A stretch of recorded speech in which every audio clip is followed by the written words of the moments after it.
أم اتخذ مما يخلق بنات وأصفاكم بالبنين کیا اس نے اپنی مخلوقات میں سے خود تو بیٹیاں لی اور تم کو چن کر بیٹے دیے؟ وَإِذَا بُشِّرَ أَحَدُهُم بِمَا ضَرَبَ لِلرَّحْمَنِ مَثَلًا ظَلَّ وَجْهُهُ مُسْوَدًّا وَهُوَ كَظِيمٌ.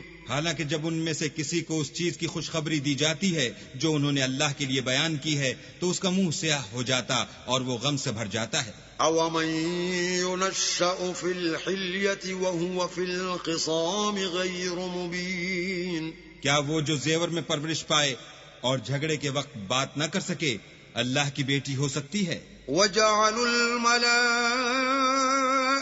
الَّذِينَ هُمْ عِبَادُ الرَّحْمَنِ إِنَاثًا أَشَهِدُوا خَلْقَهُمْ سَتُكْتَبُ شَهَادَتُهُمْ وَيُسْأَلُونَ. اور انہوں نے فرشتوں کو کہ وہ بھی اللہ کے بندے ہیں اللہ کی بیٹیاں مقرر کیا.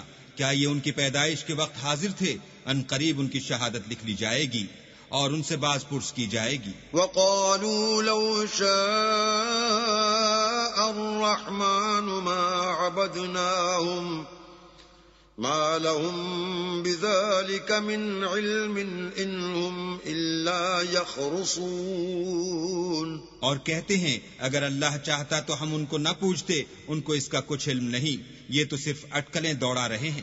أَمْ آتَيْنَاهُمْ كِتَابًا مِّن قَبْلِهِ فَهُمْ بِهِ مُسْتَمْسِكُونَ. یا ہم نے ان کو اس سے پہلے کوئی کتاب دی تھی تو یہ اس سے سند پکڑتے ہیں. بل قالوا إنا وجدنا آباءنا على أمة وإنا على آثارهم مهتدون. بلکہ کہنے لگے کہ ہم نے اپنے باپ دادا کو ایک رستے پر پایا ہے اور ہم انہی کے قدم بقدم چل رہے ہیں.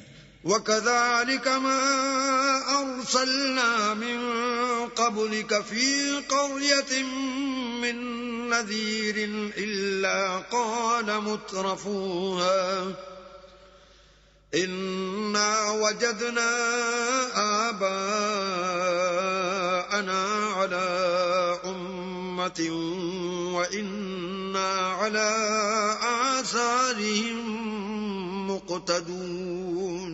اور اسی طرح ہم نے تم سے پہلے کسی بستی میں کوئی ہدایت کرنے والا نہیں بھیجا مگر وہاں کے خوشحال لوگوں نے کہا کہ ہم نے اپنے باپ دادا کو ایک راہ پر پایا ہے اور ہم قدم بقدم انہی کے پیچھے چلتے ہیں.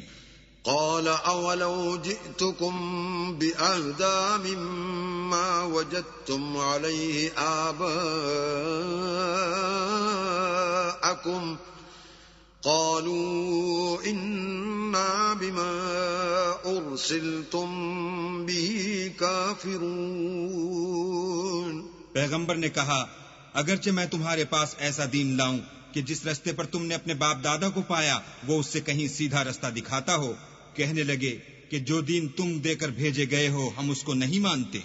فانتقمنا منهم فانظر كيف كان عاقبة المكذبين. تو ہم نے ان سے انتقام لیا، سو دیکھ لو کہ جھٹلانے والوں کا انجام کیسا ہوا.